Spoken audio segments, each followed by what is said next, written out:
Demək, ayın 27-sində, oktyabrın 27-sində Arifin 55 yaşı tamam olurdu.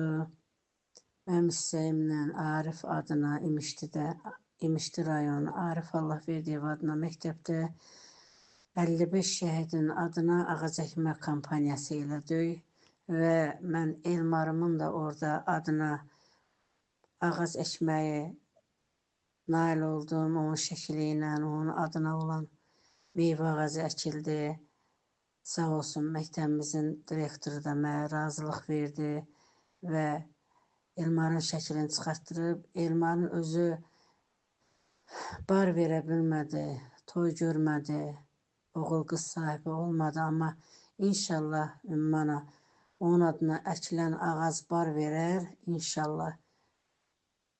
Bir ömür boyu orada Arif ocağında, Arif adına məktəbdə meyvəsindən yeyərlər şagirdlər, məktəblər, altında kölgələnər şagirdlərimiz bir ömür boyu yaşasın. Allah ruhunu şad eləsin, məkanı cənnət eləsin cəmi şəhidlərimizin. Elmarım da onun içində. Allah səhər səbrindən, dözümündən versin ay ümmana. Evin bir tək oğlu Arifə qardaş oldu cənnətdə. Hər birinin, bütün şəhidlərin ruhu şad olsun, məkanları cənnət olsun. Bir yerdə qardaş oldular onlar. Və mənim də borcumdur ki, bax bu qardaşları yaşadım.